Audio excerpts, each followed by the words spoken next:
এই যে আপনারা মা, আপনারা সবাই কাঁদছেন, আপনারা শুনে কাঁদছেন, আমি গাইতে গাইতে কাঁদছি। শুধু ভেবে দেখুন সচি মায়ের কান্নাটা তাহলে কেমন ছিল। পাগলিনী হয়ে গেছিলেন, একদম পাগলিনী। চলে এলো নিমাই, নবদ্বীপ ছেড়ে খানিকটা দূরে কাটোয়া বলে একটি জায়গা। আগে নাম ছিল কণ্টকনগর, কাঞ্চননগর, সেটার থেকে হয়েছে এখন কাটোয়া। সেই কাটোয়ায় কার কাছে এলেন? কেশব ভারতীর কাছে। কেশব ভারতীর কাছে এসে বলছে, গুরুদেব আপনি আমাকে দীক্ষা দিন। নিমাই বলে ছেলেটা এসেছে সুরধুনির তীরে, গঙ্গার তীরে, বটগাছের তলায়।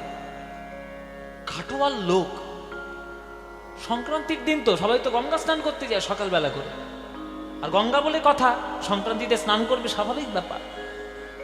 গঙ্গা স্নান করবে বলে সব বেরিয়ে ভোরবেলায় যাচ্ছে। কিন্তু ভোরবেলায় যে একবার গিয়ে ওই গঙ্গার তীরে দাঁড়াচ্ছে, যে একবার নিমাইকে দেখছে, তার আর ঘরে ফিরে আসার কথা মনে নেই। জমাট হয়ে দাঁড়িয়ে যাচ্ছে, জমাট হয়ে দাঁড়িয়ে যাচ্ছে, নড়ার ক্ষমতা নেই। কাঞ্চন নগরে এক বৃক্ষ মনোহর, কাঞ্চন নগরে এক বৃক্ষ মনোহর, তাহার তলে সুর বসিলেন আমার গৌরাঙ্গ সুন্দর। তাহার তলে বসিলেন গৌরাঙ্গ সুন্দর, সুরধুনির তীর আজ আলো হলো, সুরধুনির তীর আলো। এই মহাপ্রভুর অঙ্গ ছটায় সুরধুনির তীর আলো হলো। মহাপ্রভুর অঙ্গ ছটায় সুরধুনির তীর আলো। মহাপ্রভু এমন করে বসে আছে যেন সূর্যের থেকে আলো হচ্ছে না, আজকে নিমাইয়ের থেকে আলো ছড়িয়ে পড়েছে। যে একবার যাচ্ছে মায়েরা, তার আর ফেরার নাম নেই, ওইখানে দাঁড়িয়ে যাচ্ছে। ফিরবে কি করে? নিমাই তো অবাক হয়ে গেছে সবাই, নিমাই সন্ন্যাসী হবে? ও দিদি, ও দিদি, শুনেছি কিছুদিন আগে বিয়ে করেছে একটা সুন্দরী মেয়ের সঙ্গে, বিষ্ণুপ্রিয়া। বউটা ছাড়লো কি করে বাড়ির থেকে? মা ছাড়লো কি করে? আমাদের ঘরে যদি হতো সোনার শিকল দিয়ে বেঁধে রাখতাম, যেতেই দিতাম না। এই নিমাই এলো কি করে ঘর থেকে? আমার মনে হয় কি জানো, মাটাকে বোধহয় বিষ খাইয়ে মেরে এসছে, বউটার গলার উপর পা দিয়ে বোধহয় মেরে এসছে। নইলে এমন সোনার টুকরো ছেলেকে কি কেউ ছেড়ে দেয় সন্ন্যাস হওয়ার জন্য? কেহ কহে নিজ নারীর পরাণ বধিয়া, আসিয়াছে বুঝি জননীর গলে পদ দিয়া। কি ভাষা, কি গান! চৈতন্য ভাগবত সব কি রচনা করে গেছে দেখুন। এত সুন্দর সুন্দর শব্দ, লোকে কাঁদতে বাধ্য। কেহ কহে নিজ নারীর পরাণ বধিয়া, নিমাই বোধহয় বউটাকে গলা টিপে মেরে এসছে। পরাণ বধিয়া আসিয়াছে বুঝি জননীর গলে পদ দিয়া। মাটাকে বোধহয় হত্যা করে তবেই এসছে নিমাই। আসিয়াছে বুঝি জননীর গলে পদ দিয়া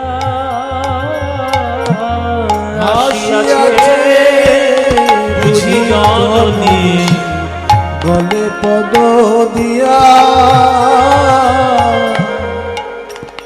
কোন মায়ের প্রাণ কি সইতে পারে কোন মায়ের মায়ের প্রাণ সইতে পারে বলো এমন ছেলে সন্ন্যাসী দিয়ে কোন মায়ের প্রাণ কি সইতে পারে এমন ছেলে সন্ন্যাস দিয়ে মায়ের প্রাণ সইতে পারে। নিমা এসেছে কেশব ভারতীর কাছে, গুরুদেব আমাকে সন্ন্যাস মন্ত্রে দীক্ষা দিন। নিমাই এই বয়সে সন্ন্যাস নিতে এসছো? বয়স কত তোমার? 24 বছর। আর 24 বছর বয়সে সন্ন্যাস নিচ্ছ? তুমি তো পড়াশোনা জানার ছেলে, তুমি তো শিক্ষিত ছেলে, তুমি জানো না ভারতবর্ষের সংস্কৃতি কি? ব্রহ্মচর্য, গার্হস্থ, বানপ্রস্থ, সন্ন্যাস। একটা মানুষের যদি আয়ু 100 বছর হয়, 25 বছর পর্যন্ত তার ব্রহ্মচর্য, 25 থেকে 50 তার গার্হস্থ, 50 থেকে 75 বানপ্রস্থ, তারপর সন্ন্যাস।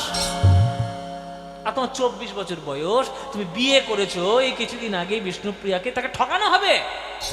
যাও বাড়ি যাও, মাকে কাঁদিয়ে এভাবে এসো না। মাটা স্বর্গবাসী হোক, বউটার সঙ্গে সংসার করো, অন্তত 50 বছর বয়সটা হোক, তারপরে তুমি এসো। নিমাই বলছে, প্রভু বলছেন, গুরুদেব আমি যা বোঝার বুঝেছি। যে ঘর ছেড়ে আমি একবার বাইরে এসেছি, আমি সেই ঘরে আর ফিরে যেতে পারবো না। আপনি দয়া করে আমাকে দীক্ষাটা দিন। আর আপনি বয়সের দোহাই দিচ্ছেন? শুনুন গুরুদেব, যার হয় তার 4এই হয়, আর যার হবার নয় 4 লক্ষতেও তার হবার নয়। যার হবে তার 4এই হয়ে যাবে, 4 লক্ষের প্রয়োজন নাই। 50তেও হয় না, 50তেও হয় না, 50তেও হয় না, 50তেও হয় না, পঞ্চ অহংকার আছে বলে 50তেও হয় না।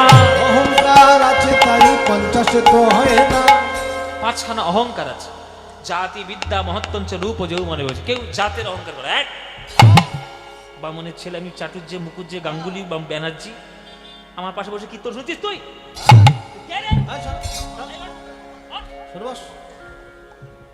ক্লাস 2 পড়েছে, বামুনের পাশে বসে কীর্তন হচ্ছে। জাতের অহংকার হবে না, জীবনে হবে না।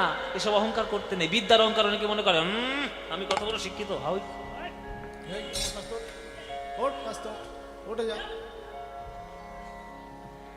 বিদ্যার অহংকার, রূপের অহংকার, আমার কি সুন্দর দেখতে, কত দামি আমি কাপড় পরেছি জানো? এই কাপড়টা, ধুতিটার দাম কত জানো? 7,000 টাকা। 7,000 টাকা ধুতি। এই ধুতি পরে এই মাটি বসবো, ধুলো নোংরা হয়ে যাবে না? বাবা, রূপের অহংকার। পুড়িয়ে দিলে তো রূপটাই আগে পুড়বে। এত অহংকার কিসে? অহংকার করো না। রূপের অহংকার, মহত্বের অহংকার। লোকে আমার এমএলএ করেছে, এমপি করেছে, আমি মাটি বসে কীর্তন শুনবো?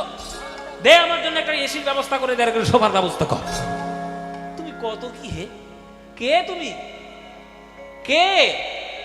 এই আমাদের বৈষ্ণব জগতে সব থেকে শ্রেষ্ঠ পণ্ডিত যারা, রূপ গোস্বামী, সনাতন গোস্বামী, তারা পর্যন্ত ধুলায় গড়াগড়ি দিয়ে হা গৌর গৌর বলে তারা ধুলায় নয়ন ধারায় বুক ভাসিয়েছে। আর তুমি নিজের মহত্ব জাহির করছো? হবে না, পারবে না গোবিন্দের নাম নিতে। আর যৌবনের অহংকার, যৌবন বয়স, এখন এইসব কীর্তন টির্তন কে শোনে? ওই দেখ যে কীর্তন কারা শুনতে বলছে, সব কটা মেরুদণ্ড ভাঙা বুড়ো বুড়ি। হ্যাঁ, সব বুড়ো বুড়ি, দাঁত পড়ে গেছে, চুল পেকে গেছে, চামড়া গুটিয়ে গেছে, তারাই তো সব কীর্তন শুনছে। আমি যৌবন বয়স, হ্যাঁ, এখন কেউ কীর্তন শোনে? আমি রোজ শুনবো কাঁচা বাদাম, ভাজা বাদাম। হ্যাঁ, আমি রোজ শুনবো লুঙ্গি ডান্স, লুঙ্গি ডান্স। এই তো গান। মায়েরা, এইরকম কতজন এলো গেল বলে বলে চলে গেল, কারোর কপালে কিছুই জটেনি।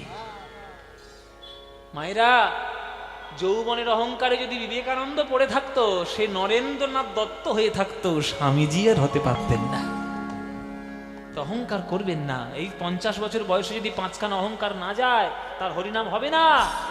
তাই 50-এ হবে, 50-এ হবে না।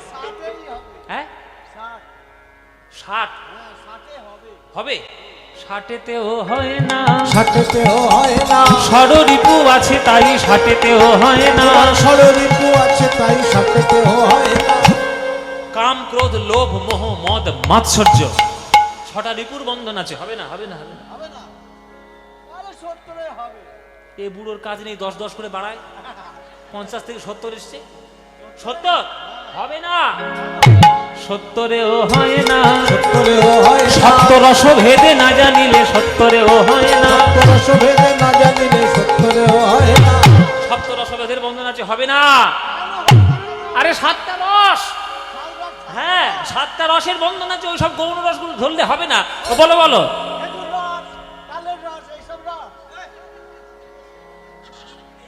খেজুর রস তালের রস এইসব না, হাস্য করুণ বীর ভদ্র ভয়ানক রুদ্র বিভৎস, এই 7খানা রস রয়েছে, এই রসের বন্ধন কাটাতে হবে, তাহলে হবে, নইলে হবে না।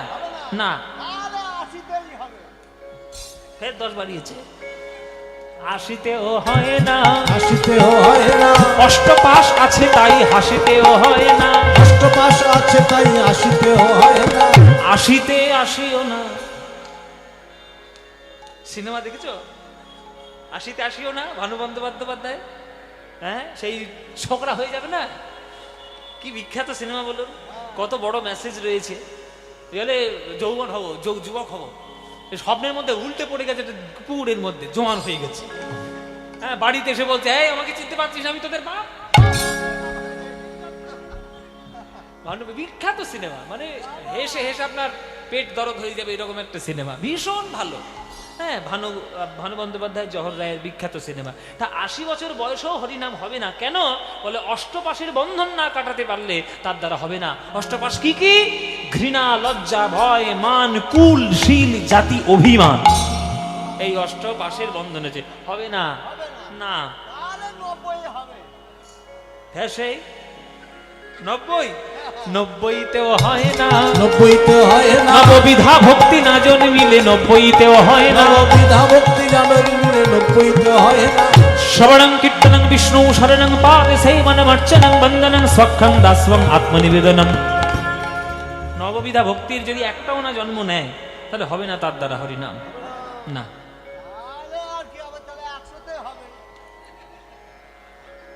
ও মায়েরা কি বলবে বলো, বোঝো তোমরা। তাহলে 100 বছর বয়সে মহাপ্রভু হিহি করে হেসে উঠেছে।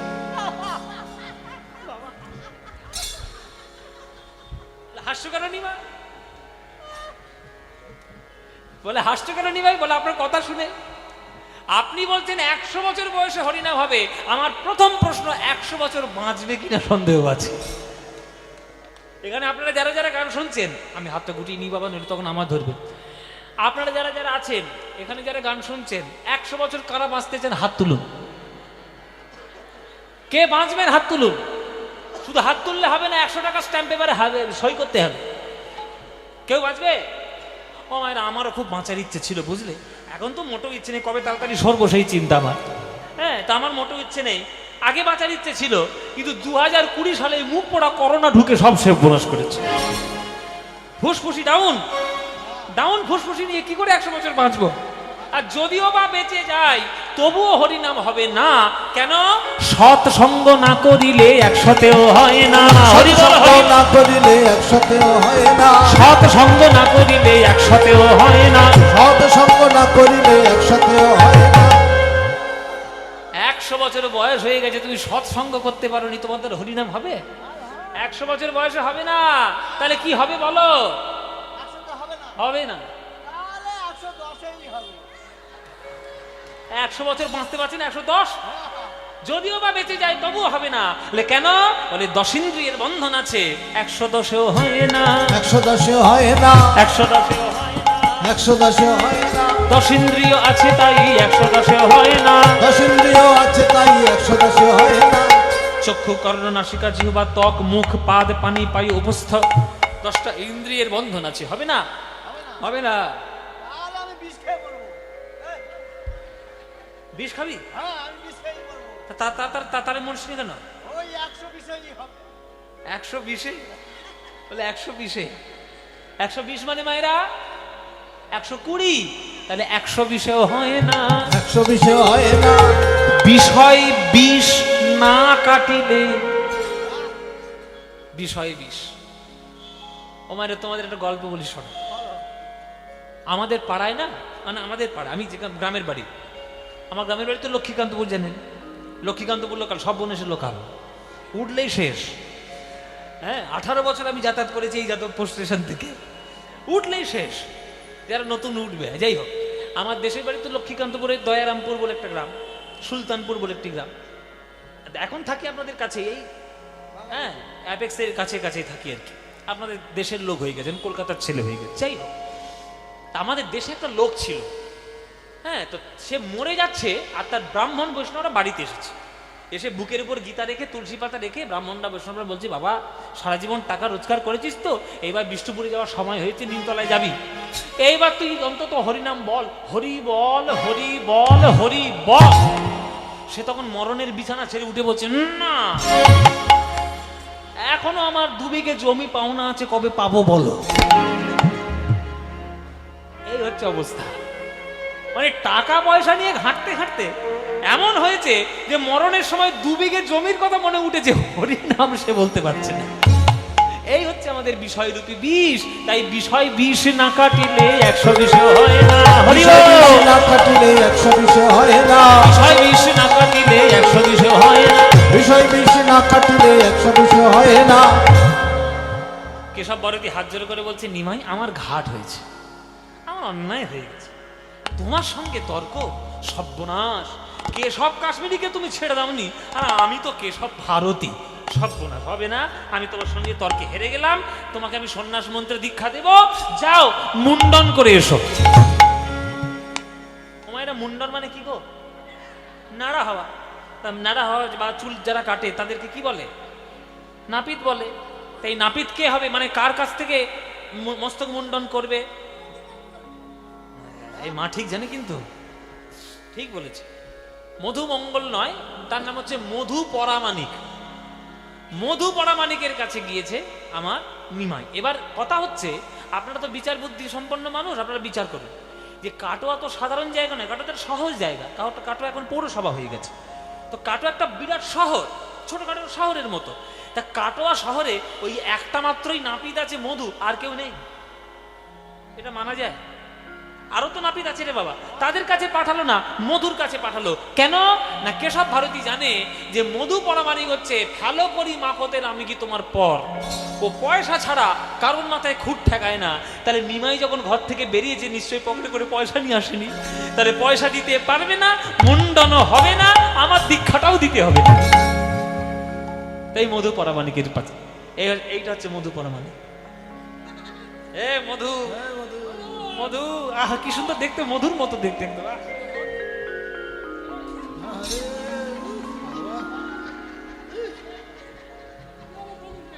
এই মধু, আমাকে একটু মুন্ডন করিয়ে দিবি বাবা?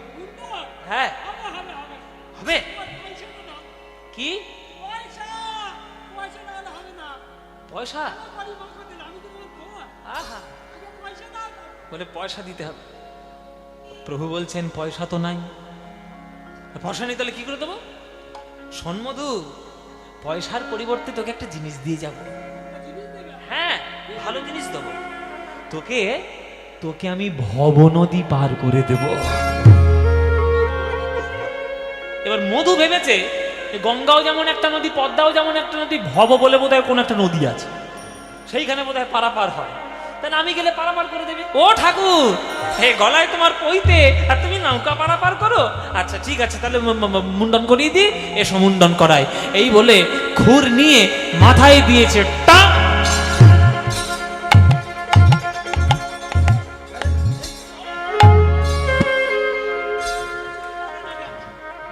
ও মায়েরা, যতবার দিয়েছে টান, এক টানেও চুল কাটছে না। মধু বলছে, এক্ষুনি তো শান্তি নিলাম, কি হলো রে বাবা? তখন প্রভু বলছে, শোন মধু, তুই বামনের মাথায় হাত ঠেকিয়েছিস পায়ে প্রণাম না করে, তা তোর চুল কাটবে? তুই যতই টান না কেন, আমার মাথার চুল কি করে কাটবে? আমি বামুনের ছেলে, আমার মাথায় হাত দিবি, তুই পায়ে আগে একটু প্রণাম করলি না? ও ভুল হয়ে গেছে প্রভু, ভুল হয়ে গেছে। বামুনের মাথায় হাত দিয়েছি, পায়ে না হাত ঠেকিয়ে। এইবার প্রণাম করতে গেছে মধুপরামানিক প্রভুর চরণে। যেই প্রণাম করতে গেছে দেখলো প্রভুর চরণের তলায় শঙ্খ চক্র গলাবদ্ধের চিহ্ন। চমকে উঠল মধু, সর্বনাশ, এ কি দেখছি? এ তো নারায়ণের পায়ের তলায় থাকে, তাহলে নিমাই কি আমার নারায়ণ? কৃষ্ণ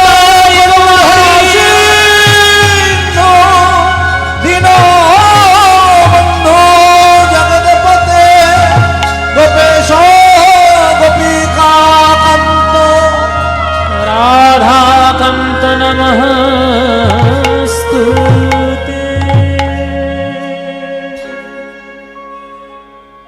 আছাড় খেয়ে পড়ল প্রভুর চরণে। প্রভু, তুমি আমার নারায়ণ, তুমি আমার নারায়ণ। নারায়ণ আমার কাছে মুন্ডন করতে এসছে, কত বড় সৌভাগ্য। আর নিমাই এসছে মুন্ডন করতে, কত বড় দুর্ভাগ্য আমার।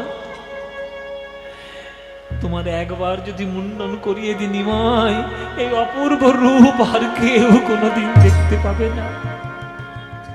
তাই নিমাই, তোমার চরণ ধরে আমি কথা দিলাম, তোমার মুন্ডন হলো আমার জীবনের শেষ মুন্ডন। তোমাকে মুন্ডন করিয়ে দিয়ে এই নাপিত ব্যবসা আর না করি, এই নাপিত ব্যবসা আর না করি, আমি খুর ফেলি দিব জলে। নাপিত ব্যবসা আর না করিব, ফুল ফেলি দিব জলে। প্রভু, আমি তব শনে যাব, তব শনে যাব, মাগিয়া খাইব রসিকানন্দে বলে। তব সঙ্গে যাব মাগিয়া খাইব রসিকানন্দে বলে। প্রভু, আমি তোমার সঙ্গে যাব, আমি তোমার সঙ্গে যাব, তোমার চরণ ধরে ধরে আমি তোমার সঙ্গে যাব। তোমার চরণ ধরে আমি তোমার সঙ্গে প্রভু, যাব। আমি তোমার চরণ ধরে ধরে মুখে গৌর গৌর গৌর বলে তোমার চরণ ধরে। গৌর গৌর গৌর বলে তোমার চরণ ধরে, গৌর গৌর গৌর বলে তোমার চরণ ধরে। আমি তোমার সঙ্গে যাব, আমি তোমার সঙ্গে যাব। মুন্ডন হয়ে গেল। এবার এসছে কেশব ভারতীর কাছে। কেশব ভারতী তো অবাক, ভেবেছিল মুন্ডন হবে না আমার কায়দায় পড়ে, কিন্তু মুন্ডন তো হয়ে গেল। শেষ বুদ্ধি একটা ছেলে দেখি, যদি কাজ হয়। নিমাই, কোন মন্ত্রে তোমায় দীক্ষা দেব? মন্ত্র ভুলে গেছি নিমাই, আমার মন্ত্র মনে নাই। প্রভু মুচকি মুচকি এসে বলছে, মন্ত্র ভুলে গেছেন? আমার মন্ত্র জানা আছে, স্বপ্নের মধ্যে সে মন্ত্র পেয়েছি। সে মন্ত্র আমি আপনাকে বলি, শুনে দেখুন এটা সন্ন্যাসের মন্ত্র কিনা। হ্যাঁ, তুমি পেয়ে গেছো স্বপ্নের মধ্যে মন্ত্র? হ্যাঁ, দেখুন। প্রভু আমার কানে কানে বলল সেই মন্ত্র কেশব ভারতীর কানে। চমকে উঠল কেশব ভারতী। এই তো সত্যি সেই মন্ত্র। কি করে নিমাই জানলো? মনে মনে বলছে, নিমাই হলো সর্বশক্তিমান রাধা কৃষ্ণ মিলিত তনু সোনার গৌরাঙ্গ। তার কাছে ফাঁকি দেওয়া তো ভস্যে ঘি ঢালার মতো, তার কাছে ফাঁকি তো দেওয়া যাবে না। এসো নিমাই, তোমাকে আমি এবার মন্ত্র দীক্ষিত করি। সেই মন্ত্র ঘুরিয়ে বলল নিমাইয়ের কানে। মন্ত্র হয়ে গেল, দীক্ষা হয়ে গেল। দীক্ষা হয়ে যাওয়া পর কেশব ভারতী করজোরে বলছে, ও নিমাই, বলো বলো নিমাই কে কার গুরু? বলো বলো নিমাই কে কার গুরু? বলো বলো নিমাই কে কার গুরু? বলো বলো নিমাই কে কার গুরু? বলো তুমি গুরু না আমি গুরু? বলো দেখি নিমাই কে কার গুরু? হরি বল, হরি হরি বল। আমি গুরু, বলো দেখি নিমাই কে কার গুরু? বলো তুমি গুরু না আমি গুরু? বলো দেখি নিমাই কে কার গুরু? তুমি গুরু না আমি গুরু, বলো দেখি নিমাই কে কার? আসলে তুমি হলে জগৎ গুরু, কৃপা করে আমায় করলে গুরু। তুমি হলে জগৎ গুরু, কৃপা করে আমায় করলে গুরু। তুমি হলে জগৎ গুরু,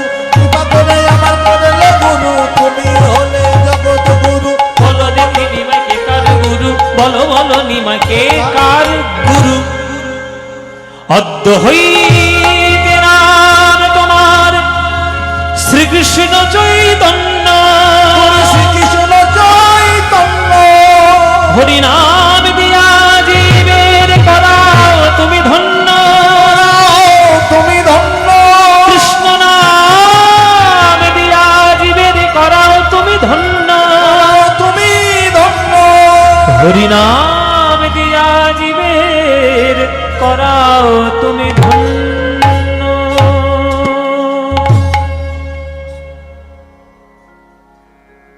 দীক্ষা হয়ে গেল।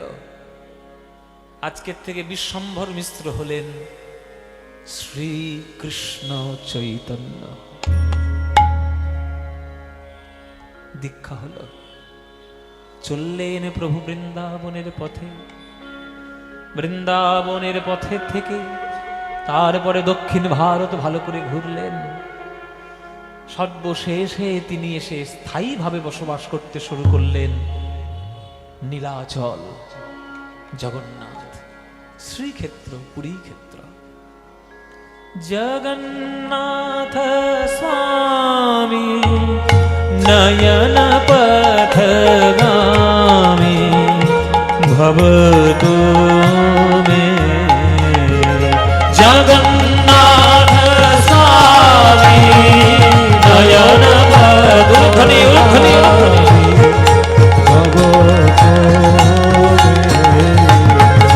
জগন্নাথ স্বামী নয়ন পথগামী ভবতু মে।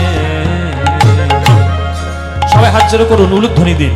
কদাচিৎ কালীন বিকট বিপিন সঙ্গীত তরল মুদাভীরি নারী বদন কমল স্বাদ মধুপ रमा ब्रह्मा शिव सूर्य गणेशार्चित पद जगन्नाथ स्वामी नयन पथगामी भवतु मे। जगन्नाथ स्वामी नयन पथगामी भवतु मे। जगन्नाथ स्वामी नयन पथगामी भवतु मे। जगन्नाथ स्वामी नयन पथगामी भवतु मे। महाम्भोधिस्थिरे कणकरुचिरे नील शिखरे वसन प्रसादान्तः सहज बलभद्रेण बलीना मध्यस्थ सुभद्रा सकल सूर सेवा सरदो जगन्नाथ स्वामी नयन पथगामी भवतु मे। जगन्नाथ स्वामी नयन पथगामी भवतु मे।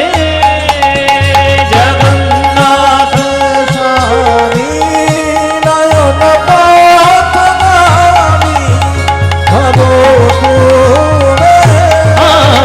जगन्नाथ स्वामी नयन पथगामी भवतु।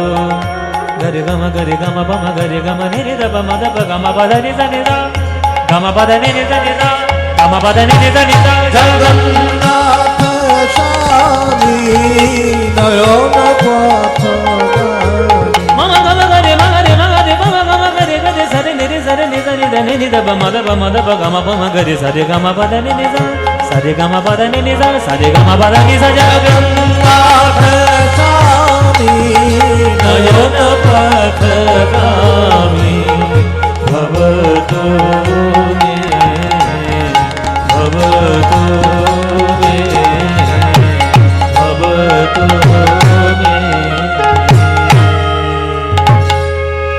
সবাই বলুন জগন্নাথ দেব কি, বলভদ্র জিউ কি, সুভদ্রা মাই কি, শ্রীকৃষ্ণ চৈতন্য মহাপ্রভু কি।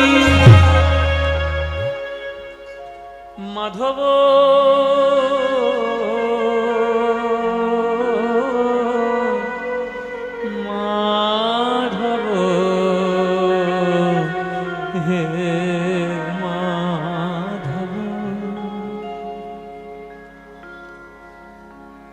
চিন্তা করে আমার গৌরাঙ্গ মহাপ্রভু জগন্নাথকে দেখতে দেখতে রাধা হয়ে কাঁদতেন।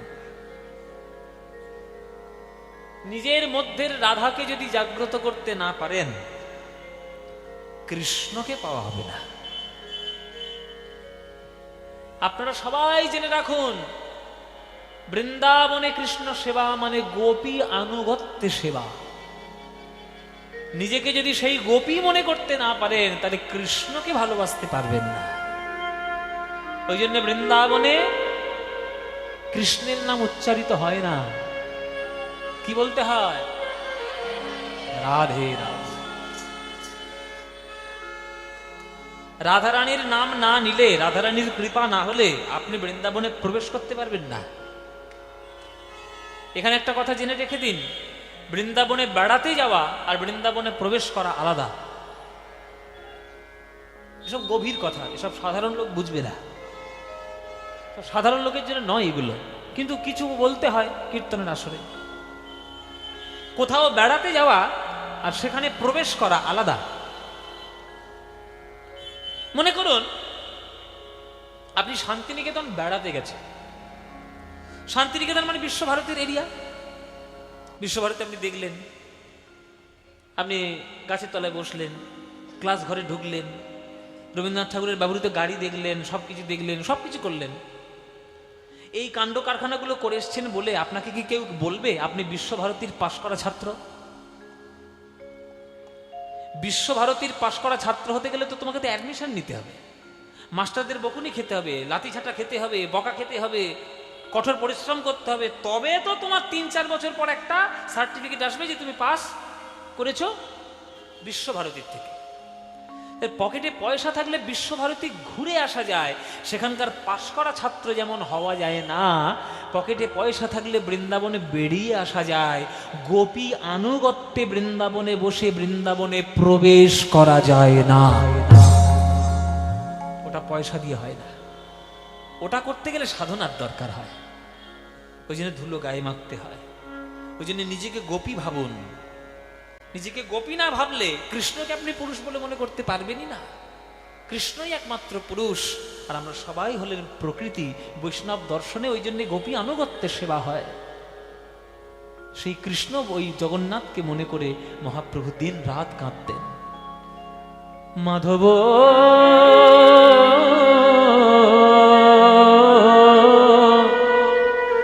মাধব হে মাধব, ও হে রাধা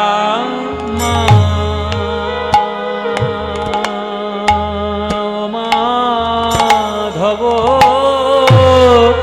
হে বহুত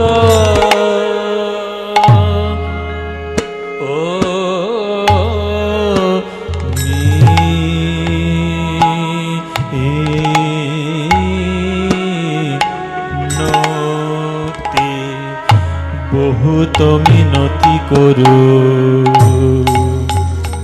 তো হে ও হে রাধা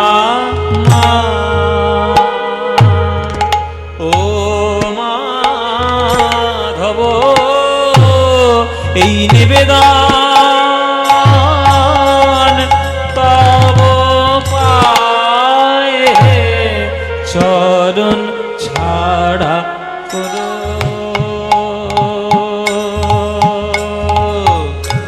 না হে নিবেদন তব পায়ে চরণ ছাড়া করো না হে নিবেদন তব পায়ে চরণ ছাড়া করো না হে তব পায়ে আমি ওই চরণে শরণ নিলাম নিবেদন তব পায়ে চরণ ছাড়া করো না হে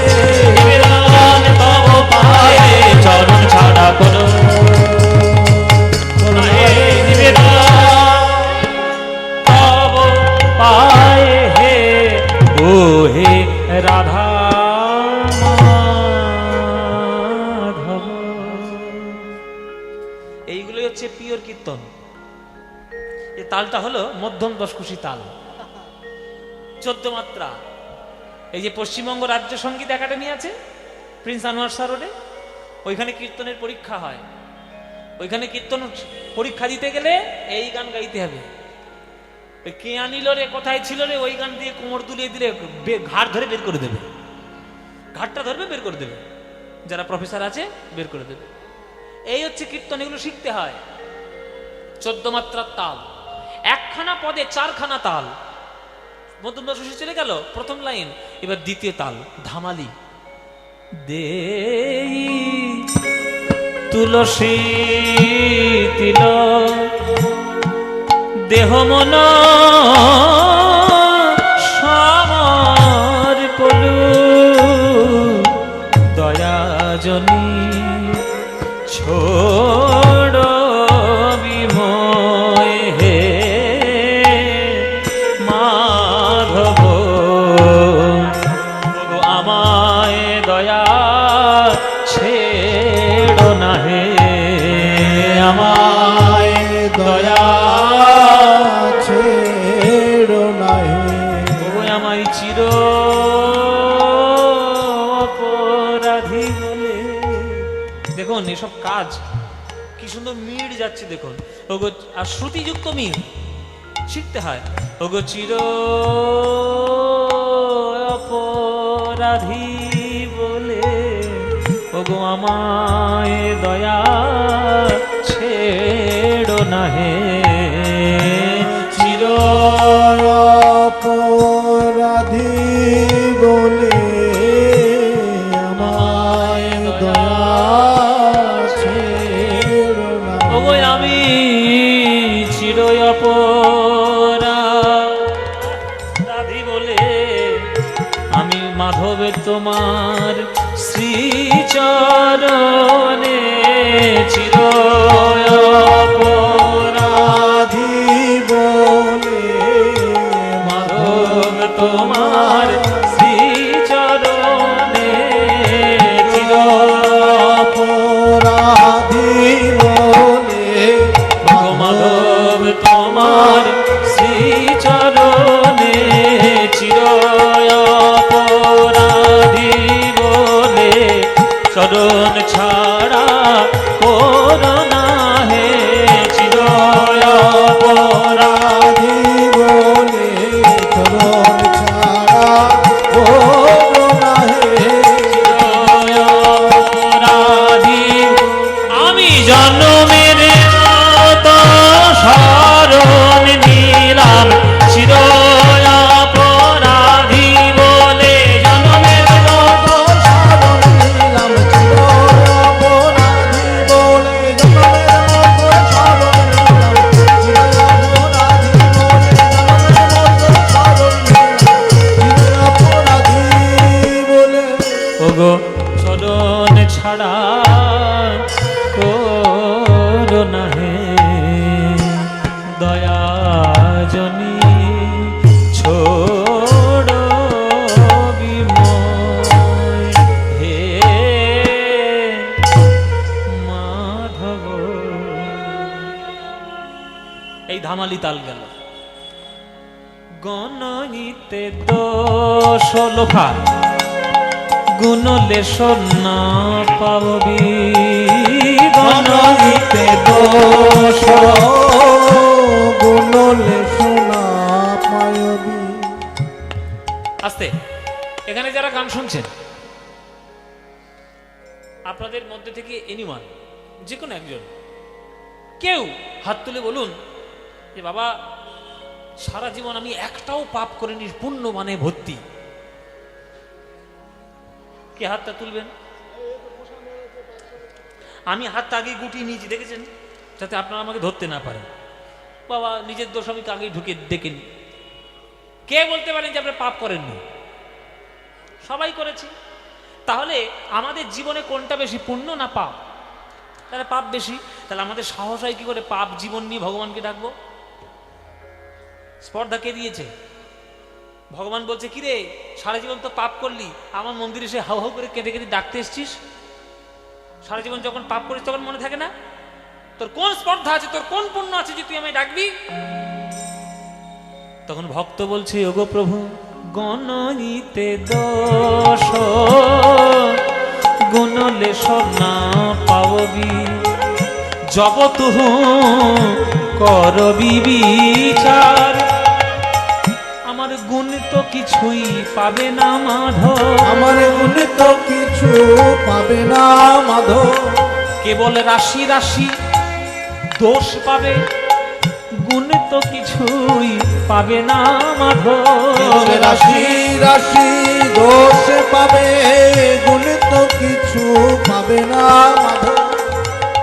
বলে বাবা, যুক্তি যখন আছে, বুদ্ধি যখন আছে, তাহলে ডাকছিস কেন? তুই তো জানিস তুই পাপ করেছিস, আমাকে পাবি না, তাহলে তুই ডাকছিস কেন? তাহলে আমাকে ডাকার সাহসটা তোকে দিয়েছে কে? বলে পুরীর লোকেরা। পুরীর লোকেরা মানে পুরীতে এসে তো সাহস বেড়ে গেল? বলে হ্যাঁ, বেড়ে গেছে। কি করে বাড়লো? বলে ওই তো পুরীতে এলাম, এসে তোমার একটা নাম শুনতে পেলাম, পুরীতে সবাই এক নামে জয়ধ্বনি দিচ্ছে। নামটা কি গো মায়েরা? জগন্নাথ দেব কি? একটু পড়াশোনা করেছি তো, ওই পেটে বিদ্যে আছে দু কলম, ওই জন্য জগন্নাথকে আমি সন্ধি বিচ্ছেদ করলাম। তো সন্ধি বিচ্ছেদ করে দেখলাম যে জগৎ যুক্ত নাথ জগন্নাথ। তা তুহু জগন্নাথ এ জগতে কহয়সী, তুহু জগন্নাথ জগতে কহয়সী, তুহু জগন্নাথ এ জগতে কহয়সী, জগবাহির নহময়ী ছাড়। জগৎযুক্ত নাথ জগন্নাথ, তাহলে তুমি যদি জগন্নাথ নাম নিয়েছো, আমি পাপী হই আর পুণ্যবান হই, আমাকে তুমি কৃপা করতে বাধ্য। নইলে তুমি জগন্নাথ নাম নিয়েছো কেন? তোমার নাম নেওয়া উচিত ছিল পুণ্যনাথ, গুণীনাথ, ভালো নাথ। মানে ভালো ছাড়া, পুণ্যবান ছাড়া, গুণী ছাড়া তুমি কাউকে কৃপা করবে না, এটাই বলা উচিত ছিল। জগন্নাথ যখন হয়েছ, তাহলে আমাকেও তো তোমায় কৃপা করতে হবে। আমি তো জগৎ ছাড়া নই হে, আমি তো জগৎ ছাড়া নই হে। প্রভু তুমি যদি জগন্নাথ হবে, আমি তো জগৎ ছাড়া নই হে। তুমি যদি জগন্নাথ হবে, আমি তো জগৎ ছাড়া নই হে। তুমি যদি জগন্নাথ হবে, আমি তো জগৎ ছাড়া নই। আস্তে, আমি একটা বাস্তব উদাহরণ দিই। আস্তে, কথা বলবেন না বাবা।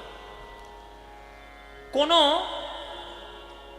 বিল পাস যদি লোকসভা থেকে হয়, রাষ্ট্রপতি সেটাতে যদি সাইন করে দেয়, তাহলে সেটা কি হয়ে যায়? আইন হয়ে যায়। কোন বিল পাস হলো, রাষ্ট্রপতি সাইন করলো, সেটা আইন হয়ে গেল। তাহলে এই যে আইনটা হলো, সেই আইনটা দেশের সকল মানুষের জন্য বর্তাবে। তুমি সরকার পক্ষে আছো বলে তোমার উপর বর্তাবে, আর যে সরকার পক্ষে নেই, বিরোধী পক্ষ, তার উপর বর্তাবে না? বর্তাবে। একটা আইন সবার জন্য যেমন সমান, তাহলে তুমি যখন জগন্নাথ নাম নিয়েছো, তোমারও উচিত তোমার কৃপা সবার প্রতি সমান করেই দেখা। আমি পাপী হই আর পুণ্যবান হই, এটা তো তোমার দেখার দরকার নেই। তাহলে তোমার পাপীনাথ নাম নিয়ে তোমার গুণীনাথ নাম নেওয়া উচিত ছিল, জগন্নাথ নাম নেওয়া উচিত হয়নি। তখন ভগবান বলছে, বারে বা, এ তো ভালো যুক্তি, চোরের মায়ের বড় গলা। নিজে পুণ্য করে আসেনি, আমি জগন্নাথ নাম নিয়েছি বলে আমাকে সবাইকে কৃপা করতে হবে। এই মানুষ হয়ে জন্ম নিয়েছিস বলে কত তর্ক করছিস। যে ইংরেজিতে একটা কথা আছে না, যে man is a rational animal. Man rational animal, এর মতো বুদ্ধিমত্তা কারণ নেই। দেখবেন যত তর্ক কারা করে বাবা, সব থেকে তর্ক কোন প্রাণী করে? জগতে তো অনেক প্রাণী আছে, কুকুর, ছাগল, গরু, ভেড়া, সিংহ, হাতি। তর্ক কোন মানুষ করে? কোন প্রাণী করে তর্ক? মানুষ করে।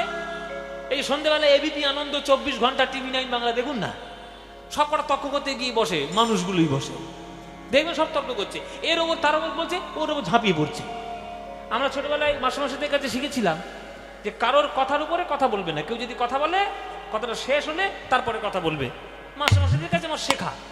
তোমার টিভিতে দেখছি সব অশিক্ষিতের দল বসেছে, কথার উপর কথা বলছে, এ কথা বলছে ঘাড়ের উপর গিয়া। আমি বলবো। আরে অশিক্ষিতের দল, কথাটা শেষ হোক তারপর বল। তাহলে সব থেকে তর্ক কোন প্রাণী করছে? মানুষ। তাহলে তুই আমার সঙ্গে তর্ক করলি এই অপরাধে, আমি যদি আগামী জন্মে আর তোকে মানুষ করে জন্ম না দিই, তর্ক করতে পারবি? যদি কুকুর করে জন্ম দিই ঘেউ ঘেউ করতে পারবি?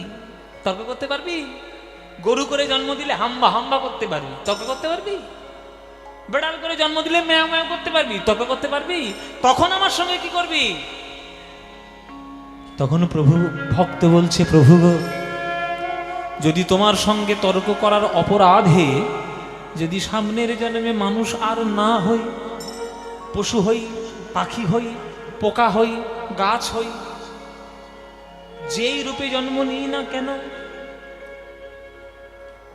কি মানুষ পশু পাখি কিয়ে জন্মিয়ে, অথবা কীট পতঙ্গে, অথবা কীট পতঙ্গে, আমার কর্ম বিপাকে, আমার গতাগতি পুন পুন কর্ম বিপাকে, গতাগতি পুন পুন, যেন মতির তুয়া পর সঙ্গে, মতির তুয়া পর সঙ্গে।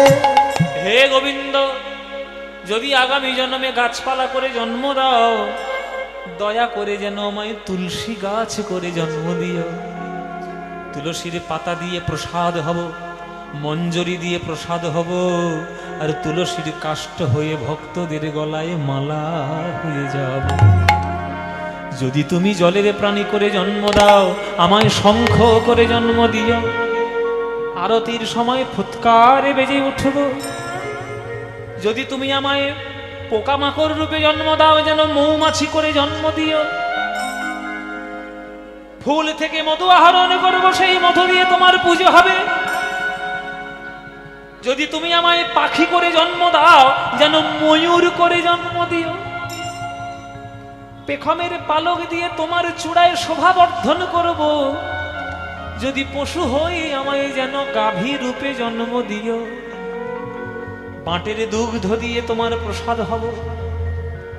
সাধুগুরু বৈষ্ণবের সেবা করব, আর মরে যাওয়ার পর চর্ম দিয়ে মধুর মৃদঙ্গ হব, যে মৃদঙ্গ দিয়ে হরিনাম সংকীর্তনে বাজাতে কাজে লাগবে।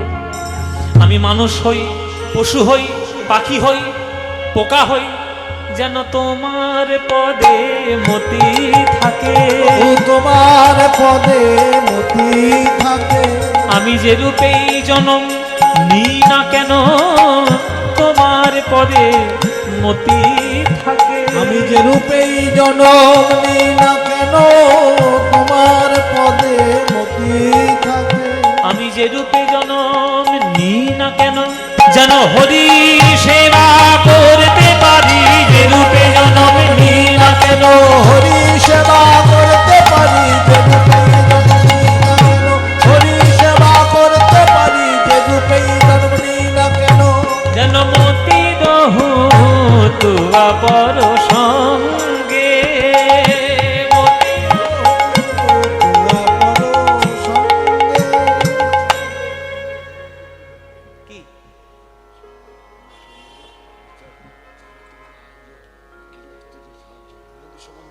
ঠিক আছে, ঠিক আছে। এই এত সুন্দর পদ কে রচনা করেছেন? ভনয়ে বিদ্যাপতি অতিশয় কাতর, ভনয়ে বিদ্যাপতি অতিশয় কাতর, তরইতে ইহ ভব সিন্ধু, তরইতে ইহ ভব সিন্ধু। ওগো তুয়া পদ পল্লব করু অবলম্বন, তুয়া পদ পল্লব করু অবলম্বন, তুয়া পদ পল্লব করু অবলম্বন, তুয়া পদ পল্লব করু অবলম্বন। তিল আধো দেহ দিন বন্ধু, তিল আধো দেহ দিন বন্ধু, আমায় দান করো হে দান, করো হে এক বিন্দু হে এক বিন্দু কৃপা দান করো না না না ফুরাবে না হে ফুরাবে না হে ওগো এক বিন্দু দানে সিন্ধু ফুরাবে না হে এক বিন্দু দানে সিন্ধু ফুরাবে না হে ওগো এক বিন্দু দানে সিন্ধু হে কৃষ্ণ করুণা সিন্ধু এক বিন্দু দানে সিন্ধু হে কৃষ্ণ করুণা করুণা সিন্ধু এক বিন্দু দানে সিন্ধু হে কৃষ্ণ করুণা সিন্ধু এক বিন্দু দানে সিন্ধু হে কৃষ্ণ করুণা সিন্ধু এক বিন্দু দানে সিন্ধু হে কৃষ্ণ করুণা সিন্ধু এক বিন্দু দানে করুণা সিন্ধু এক বিন্দু দানে সিন্ধু ফুরাবে না দিল আধো দেহ দিন বন্ধু দিল আধো দেহ দিন বন্ধু দিন বন্ধু দিন বন্ধু দিল আধো দেহ দিন বন্ধু দিন বন্ধু দিন বন্ধু দিন আধো দেহ দিন বন্ধু দিন বন্ধু দিন বন্ধু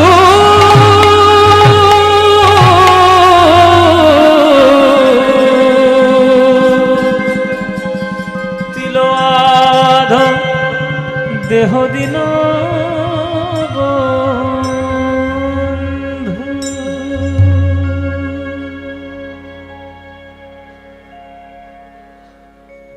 এই হলো মহাপ্রভুর নীলাচল যাত্রা। এই গান গাইতে গাইতেই জগন্নাথ দেবের সঙ্গে তার আলাপ, তার ভালোবাসা, রাধা প্রেম প্রচার, বৈষ্ণব ধর্মের উত্তরোত্তর বৃদ্ধি, তারপর মহাপ্রভুর অন্তর্ধান। কিভাবে গেলেন, কি করলেন, কেমন করে হলো না হলো, তর্কের বিষয়ে তর্কের জায়গায় থাকবে, কিন্তু ভক্তির জায়গায় ভক্তি থাকবে। তিনি কেমন করে গেলেন, অন্তর্ধান হলেন, সেটা না ভেবে কেমন করে তিনি সমাজকে শিক্ষা দিলেন আর তার কাছ থেকে কি পেলেন, এইটা নিয়ে চিন্তা করলে বোধহয় বর্তমান সমাজ অনেক বেশি উন্নত হবে। সেই অন্তর্ধান, সেই রহস্য, সেই সকল কিছু মিলে সিনেমা লহ গৌরাঙ্গের নাম রে। আর তার একটি গান এখন মোবাইলে মোবাইলে মোবাইলে মোবাইলে ঘুরছে। আর ঘোরাটা স্বাভাবিক, কেননা যিনি গেয়েছেন তিনি ভারতবর্ষের প্রথিতযশা এবং বাংলার গর্ব অরিজিৎ সিং। এই প্রথম কীর্তনাঙ্গের তিনি গান গেয়েছেন। সে গানটা সিনেমার মধ্যে ব্যবহার হয়েছে। আর লহ গৌরাঙ্গের নামে যে মিউজিক অ্যালবামটা, তার মধ্যে আমার গাওয়া ওই গান, একই গান আমারও গাওয়া আছে, একটা ভার্সন গাওয়া আছে। সুরকার প্রখ্যাত সঙ্গীত পরিচালক ইন্দ্রদীপ দাশগুপ্ত, তার সুর, কথা রিতম সেন, পরিচালনা সৃজিত মুখোপাধ্যায়, প্রডিউসার প্রযোজনা করেছেন SVF এবং রানা সরকার। এত সুন্দর একটা রিসার্চ এবং সঙ্গীত প্রধান একটি সিনেমা। সেই সঙ্গীত প্রধান সিনেমাটা আপনারা যদি পারেন অবশ্যই একবার দেখবেন। আর যেহেতু অনেকের অনুরোধ সে গানটি একটু গাইব, সে গানটি গাইতে গাইতে আজকের আমাদের এই অনুষ্ঠান, আমাদের কীর্তন আমরা সমাপ্ত করব। তার আগে বলি, 1 মিনিট একটা কথা বলি। বর্তমান দিনে আমাদের রুচি ক্রমশ নিম্নগামী, নিচুর দিকে যাচ্ছে। সমাজের সংস্কৃতি, উন্নত সাহিত্য, সেগুলোর পিছনে আমাদের সময় দেওয়ার ক্ষমতা নেই। শহুরে মানুষ হয়ে আমরা পাশ্চাত্য শিল্পকে, পাশ্চাত্য ধ্যান ধারণাকে আপন করে নিচ্ছি। সম্মান দেওয়া নিশ্চয়ই ভালো, কিন্তু নিজের দেশের শিকড় ভুলে অন্যকে সম্মান দেওয়াটা বোকামি ছাড়া কিচ্ছু নয়। রবীন্দ্রনাথ ঠাকুরের থেকে বুদ্ধিজীবী আপনি নিশ্চয়ই নন, নজরুল ইসলামের থেকে বড় বুদ্ধিজীবী নিশ্চয়ই আপনি নন, স্বামীজির থেকে বড় বুদ্ধি পড়াশোনা ছেলে নিশ্চয়ই আপনি নন। এই তারাও যখন কীর্তনকে মাথায় তুলে রেখেছে, আমাদেরও উচিত কীর্তনকে সম্মান করা। তাই স্ত্রীকণ পার্ক এত সুন্দর একটি অনুষ্ঠানে তারা হরিনাম সংকীর্তন আয়োজন করেছে। আপনারা শ্রবণ করতে এসছেন। আজকের কলকাতার বুকেও যে এত হাজার হাজার মানুষ আজকের শুনছে, এটাও মহাপ্রভুর কৃপা। এত সুন্দর প্যান্ডেল, এত সুন্দর মণ্ডপ সজ্জা, এত সুন্দর মন্দির, রাধা গোবিন্দের বিগ্রহ, এত সুন্দর সাউন্ড দিচ্ছেন দাদা, পরিষ্কার পরিচ্ছন্ন শব্দ, সকল কিছু পরিষ্কার সুন্দরের মধ্যে আপনারা সুন্দরতম কীর্তন আস্বাদন করছেন। তাই আপনারা আমরা সবাই আমাদের দায়িত্ব বাংলার সংস্কৃতি যেন নষ্ট না হয়ে যায়, তার পিছনে একটা অর্থনৈতিক দিকও থাকে। সুতরাং আপনাদের যতটুকু সাধ্য, যতটুকু আপনাদের দেওয়ার ইচ্ছে মনে মানসিকভাবে প্রস্তুতি আপনাদের যতটুকু, আপনারা প্রাণ ভরে একটু দান দেবেন, যাতে কীর্তন গান, কীর্তনের আসর শহরের মধ্যে যেন একটু বৃদ্ধি হয়। আমি আজকের 28 বছর কীর্তন করছি, আমি গ্রামে যত না সংখ্যক কীর্তন করি, শহরে তার এক অংশও পাই না। আমাদের কলকাতাতে এক অংশও আমরা পাই না।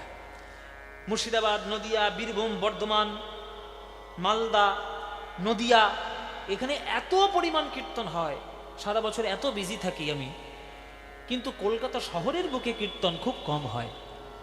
কিন্তু সেই কীর্তন যদি ফিরে না আসে, মানবতা আবার হারিয়ে যাবে। তাই আপনাদের চরণে প্রার্থনা, অর্থ অনর্থের কারণ হতে পারে, অর্থ পরমার্থেরও কারণ হতে পারে।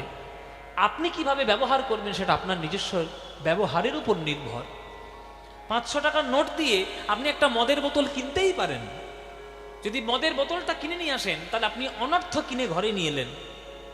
আর 500 টাকার নোট দিয়ে যদি একটা শ্রীমদ্ ভগবদ্ গীতা কিনে নিয়ে আসেন, জানবেন আপনি পরমার্থ ঘরে নিয়ে এলেন। এবার আপনি অনর্থ চান না পরমার্থ চান, সেটা তো আপনার উপর নির্ভর। সেখানে গণতান্ত্রিক অধিকার আমার নেই যে আপনার পয়সা আপনি কিভাবে খরচা করবেন। শুধু উপদেশটা দিতে পারি যে আপনি 500 টাকার নোট দিয়ে একটা সিগারেটের প্যাকেট কিনবেন, মদের বোতল কিনবেন, না 500 টাকার নোট দিয়ে আপনি একটা ভাগবত গীতা কিনবেন, বা 500 টাকা দিয়ে কোনো রামকৃষ্ণ মিশনে গিয়ে একটু দান দিয়ে আসবেন, কোনো অনাথ আশ্রমে দান দিয়ে আসবেন, কোনো বৃদ্ধাশ্রমে দান দিয়ে আসবেন। এটা আপনার নিজস্ব ব্যাপার। তাই আপনাদের সবার প্রার্থনা, যতটুকু সম্ভব আপনারা দান দেবেন, কীর্তন গানকে আরো অনুপ্রাণিত করে, আরো বাড়িয়ে, আরো উন্নত করে আসরগুলো তৈরি করবেন। জয় নিতাই। আর এইভাবে কীর্তন প্রত্যেক বছর শুনবেন, আপনারা আসবেন। শেষ গান দিয়ে আজকের আমরা শেষ করবো।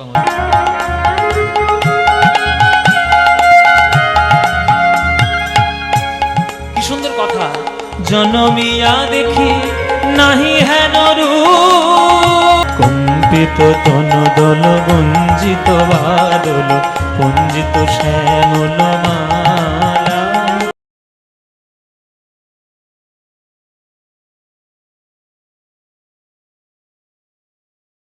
সব দিয়ে পড়লেন সুরধনী। 4.5 ফুট লম্বা,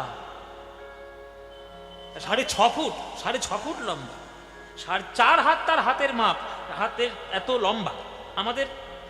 আমাদের হাত দিয়ে সোজা হয়ে দাঁড়ালে আমরা কতটা হাত যায় হাঁটুর উপরে, কিন্তু নিমাই সোজা হয়ে দাঁড়ালে হাতটা হাঁটু পর্যন্ত এমনি যেত। আর সেই আজানুলম্বিত হাঁটু পর্যন্ত হাত, সেই হাতের 4 হাত আর 6.5 ফুটের থেকে বেশি লম্বা। এত বড় একটা শরীর যদি ওই নদীর জলে পড়ে, তাহলে জল ছিটকে অন্য জায়গায় যাবে না?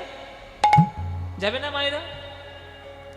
যেই ঝাঁপ দিয়ে পড়েছে সুরধনীর জলে, ওই গায়ের জল ছিটকে গিয়ে লাগলো 2 ব্রাহ্মণের গায়ে। সেই ব্রাহ্মণ দুটো তখন নদীর জলে দাঁড়িয়ে আহ্নিক করছিল। দুপুরবেলা আহ্নিক করছে ওই সুরধনী গঙ্গার জলে দাঁড়িয়ে, আর মহাপ্রভু ঝাঁপ দিয়েছে, সেই জলটা ছিটকে গিয়ে গায়ে লেগেছে। যেই গায়ে লেগেছে, কে রে? অস্পৃশ্য নরকের কি দেখতে পাচ্ছিস না আমরা এখানে আহ্নিক করছি? অসভ্য কোথাকার, এমন করে ঝাঁপ দিয়ে পড়লো, ওর গায়ের জল লেগে আমাদের আহ্নিকটা নষ্ট হয়ে গেল। কে? তখন পাশ থেকে আরেকজন বলছে, বুঝতে পারলে না? ওই তো সর্বনেশের ঘটের মোড়া। দেখলে আমার গা পিত্তি জ্বলে ওঠে। ওই তো সর্বনেশে, এই হলো জগন্নাথ মিশ্রের কুপুত্র নিমাই। অনেকবার বেড়েছিস নিমাই, বেশি বার ভালো নয়। গরুর চামড়া কেটে খোল কর্তাল নিয়ে সারাদিন হরি হরি হরি হরি, বেদ বিদ্যা সব ভুলে থাকি। হরিনাম করলে জগৎ উদ্ধার হয়ে যাবে। আর এমন করে হরিনাম করছিস, ঝাঁপ দিয়ে পড়েছিস, তোর গায়ের জল লেগে আমার আহ্নিক নষ্ট হয়ে গেল। শোন নিমাই, আমি বামনের ছেলে, ব্রাহ্মণ সন্তান। এই গঙ্গার জলে দাঁড়িয়ে, গঙ্গা গঙ্গা জল নিয়ে অভিশাপ দিলাম তোকে। ওরে নিমাই, 3 দিবসের মধ্যে তুই নদিয়া ছাড়া হবি। নদিয়া ছাড়া হবি।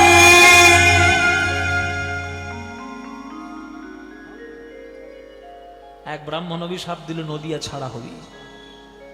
পাশের ব্রাহ্মণ বলছে আমিও অভিশাপ দেব, নিশ্চয়ই অভিশাপ দেব। শিবাসের সামনে দাঁড়িয়েছিলাম দরজার বাইরে, সারা রাত হরিনাম শুনবো বলে আমাদের মুখের সামনে দরজা বন্ধ করে দিল, আমার অপমান করেছে।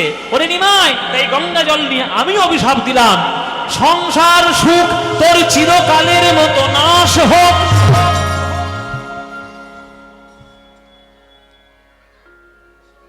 যে জগতের প্রতি সে আজকের নদীতে দাঁড়িয়ে অভিশাপ পাচ্ছে। হরিবোল মায়েরা। গৌরাঙ্গ মহাপ্রভু বললেন, হে ব্রাহ্মণগণ, আপনারা ভেবেছেন আপনারা বোধহয় আমাকে অভিশাপ দিলেন, কিন্তু এ তো অভিশাপ নয়, বহুদিনের ইচ্ছে ভগবান আপনাদের মুখ থেকে বলিয়ে দিলেন। আমার অনেক দিনের ইচ্ছে ছিল আমি সন্ন্যাস হয়ে চলে যাব জগৎবাসী উদ্ধারের জন্য, কিন্তু মায়ের মুখের দিকে তাকিয়ে আমি যেতে পারিনি। কিন্তু এই সংক্রান্তির দিনে যখন আপনারা অভিশাপ দিলেন, তাহলে ভগবানেরও তাই ইচ্ছে, আমি মেনে নিলাম। আমি আজ রাত্রেই নদিয়া ছাড়া হব। বিষ্ণুপ্রিয়া সন্ধ্যাবেলা এসেছেন বিষ্ণুপ্রিয়ার কাছে রাত্রে। বিষ্ণুপ্রিয়া, তুমি আমাকে একটু সাজিয়ে দেবে? বিষ্ণুপ্রিয়া, তোমার হাতে আজকের বড় সাজতে ইচ্ছে করছে। বিষ্ণুপ্রিয়া মনে মনে ভাবছে, আমার কি সৌভাগ্য, প্রভু আমার হাতে সাজবে। কিন্তু এই সাজটা যে তার জীবনের শেষ সাজ হবে, এটা বিষ্ণুপ্রিয়া বুঝতে পারে। স্বামী, তুমি আমার হাতে সাজবে? আমি চট করে একটা মালা তুলে নিই, মালা গেঁথে নিয়ে আসি। চন্দন ঘষেছেন, চন্দন বেটেছেন বিষ্ণুপ্রিয়া মা আমার, প্রভুর কপালে পরিয়ে দিলেন চন্দনের ফোঁটা,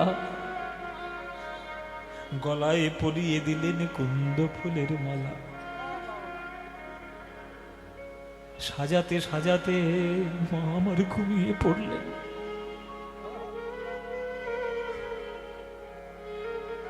মধ্যরাত্রে আমার প্রভু উঠে বসেছেন, এইবার আমার যেতে হবে। বিষ্ণুপ্রিয়া মায়ের মাথায় হাত বুলিয়ে বলছে, ওগো বিষ্ণুপ্রিয়া, স্বামী হিসেবে আমি কিছুই তোমায় দিতে পারিনি, তাই আজ যখন চলে যাচ্ছি, যাওয়ার আগে তোমায় আমি একটা আশীর্বাদ করে গেলাম। এই বাংলার ইতিহাসে যদি কেউ সতী বলে কেউ থাকে, তোমার নাম সব থেকে প্রথমে উচ্চারণ হবে।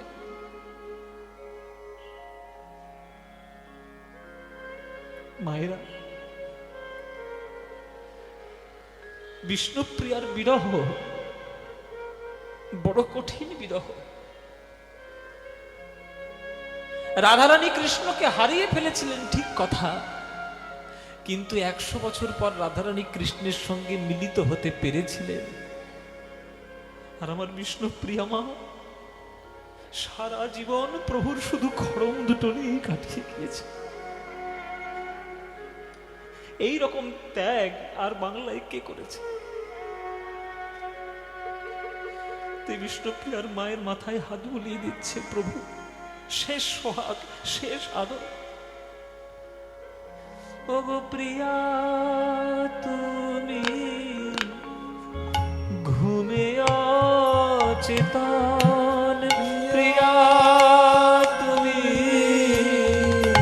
ঘুমে অচেতন, তোমার প্রাণের পাখি চললাম এখন ওগো প্রিয়া তুমি ঘুমে অচেতন তোমার প্রাণে। প্রাণের পাখি চললাম এখন প্রিয়া তুমি ঘুমে অচেতন। প্রভু আমার বেরিয়ে গেলেন। মায়ের ঘরের সামনে এসে মনে মনে ভাবছি মাকে কথা দিয়েছি তার চরণে প্রণাম না করে যাব না। মাকে বলে যাই, মা আমাকে যেতে হবে মা, নইলে জগৎবাসী উদ্ধার হবে না, আমাকে যেতেই হবে। তুমি আমাকে আজ্ঞা দাও যেন আমি ব্রজধাম যেতে পারি, যেন আমি প্রেম বিতরণ করতে পারি। তুমি আমাকে আজ্ঞা দাও। আমি কি যাব ও মা, আমি কি যাব, আজ্ঞা দাও। ঠিক সেই সময় সচিমা স্বপ্ন দেখছেন, যেন বৃন্দাবন থেকে একটা কোকিল পাখি উড়ে এসে তার ঘরের চালের উপর বসেছে। আর সেই কোকিল পাখিকে উদ্দেশ্য করে আমার সচিমা বলছেন, ওরে ব্রজের কোকিল ব্রজে যারে, ব্রজের কোকিল ব্রজে যারে, ওরে হেথায় কেন এলি উড়ে, ব্রজের কোকিল ব্রজে যারে। ওরে হেতায় কেন এলি উড়ে, ব্রজের কোকিল ব্রজে যারে। ঘুমের ঘরে সচিমা বলছে, ব্রজের কোকিল ব্রজে যা, ব্রজের কোকিল ব্রজে যা, ব্রজের কোকিল ব্রজে যা। আর নিমাই বাইরে থেকে শুনতে পাচ্ছে শুধুমাত্র ব্রজে যা, ব্রজে যা, ব্রজে যা। প্রভু আমার মনে মনে বলছেন, মা যদি ঘুমিয়ে থাকবে এক কথা তো তিনবার বলবে না। জগৎবাসীর জন্য আমার মন শুধু কাঁদেনি মা, তোমার মনও কেঁদেছে। আমি গেলাম, তা আমি আসি মা, তুমি আমায় আশীর্বাদ করো। চলে গেল আমার নিমাই, চলে গেল, সবাইকে কাঁদিয়ে চলে গেল। বিষ্ণুপ্রিয়া মাঝ রাত্রে ভয় পেয়ে চমকে উঠেছে, বিছানায় হাত বুলাচ্ছে, প্রভুর চরণ কই। দেখছে সোনার নূপুর পড়ে আছে, কিন্তু সোনার চরণ নেই। মা, সর্বনাশ হয়ে গেছে মা, তুমি তাড়াতাড়ি ওঠো, তোমার ছেলে চলে গেছে, তোমার ছেলে আর নেই। তোমার ছেলে এই জন্যে আমার হাতে সন্ধ্যেবেলায় শাস্তি চেয়েছিল, এই যে চলে যাবে আমি বুঝতে পারিনি মা, তুমি ওঠো। কি বলছো বৌমা? নিমাই কই আমার? নিমাই নিশ্চয়ই লুকোচুরি খেলা করছে। নিমাই কই আমার? নিশ্চয়ই ঘরের মধ্যে লুকিয়ে আছে। নিমাই, ও নিমাই, নিমাই, নিমাই,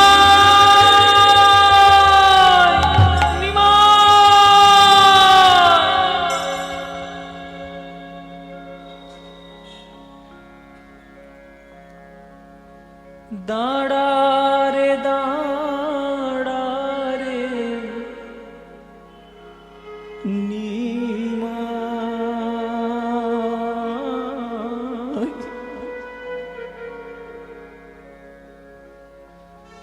তোর চাঁদ মুখ একবার দেখি রে নিমাই, একবারে দাঁড়া রে।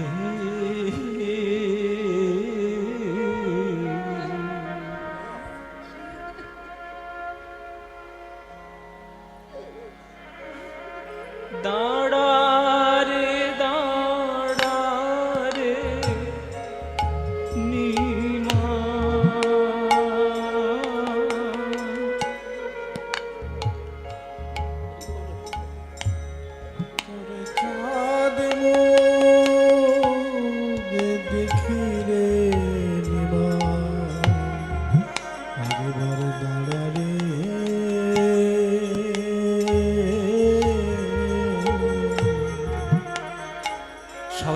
জোড়ো করে বসে গানটি শোনো, সবাই হাত জোড়ো করে।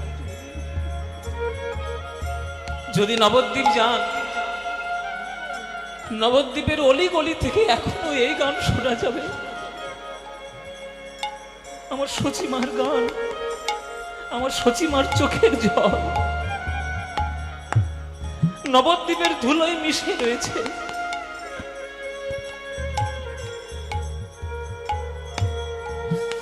দাঁড়া রে দাঁড়া রে নিমাই, তোর চাঁদ মুখ একবার দেখি রে নিমাই, একবার দাঁড়া রে।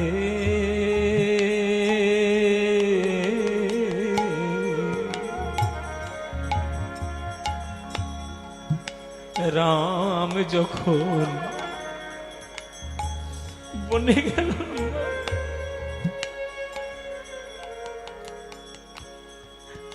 রাম যখন বনে গেল নিমাই, সঙ্গে নিল সীতা। রাম যখন বনে গেল নিমাই, সঙ্গে নিল সীতা। তুমি যবে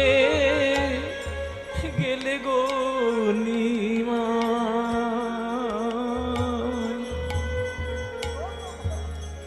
নীলা বিষ্ণুপ্রিয়া বধূ মাতা নিমাই,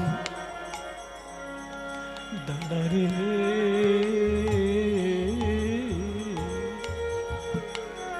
দাঁড়া রে দাঁড়া রে নিমাই, তোর চাঁদ মুখ দেখি রে নিমাই, একবার দাঁড়া রে।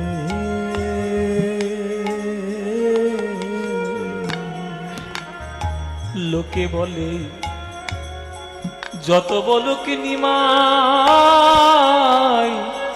পণ্ডিত তুমি বড়, বড্ড পণ্ডিত হয়েছিস না নিমাই, খুব পণ্ডিত হয়েছিস। মাকে কাঁদিয়ে তোর কিসের ধর্ম? তোর এই মাটা সারা জীবন চলে গেছে দুঃখে দুঃখে। আমার 8টা কন্যা সন্তান আমার কোলে মাথা রেখে মরেছে। মার কোলে যদি সন্তান মাথা রেখে মরে যায় কি কষ্ট হয়, সেটা যে কি দুঃখ। যে মায়ের কোল থেকে সন্তান হারিয়ে গেছে তাকে জিজ্ঞেস করে। আমি তো সেই মা যার কোল থেকে 8টা কন্যা সন্তান হারিয়ে গেছে। তোর বড় দাদা চলে গেছে সন্ন্যাসী হয়ে, আর তুই ছিলিস আমার আশা ভরসা, তুই আমার সম্বল। তুই আমায় ছেড়ে চলে গেলি নিমা। ওই মেয়েটার কাছে গিয়ে কি মুখ নিয়ে দাঁড়াবো আমি? কত আশা করে তোকে বিয়ে দিয়েছি তার সঙ্গে বিষ্ণুপ্রিয়া, আমি কি নিয়ে দাঁড়াবো তার চোখের সামনে? কি মুখ দেখাবো তাকে? লোকে বলে যত বলুক নিমাই,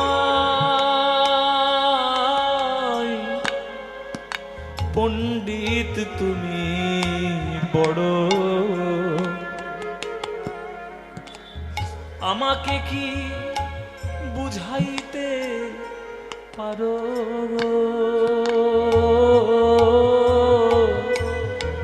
কেন আপন জননী ছাড়ো নিমা? দাঁড়া রে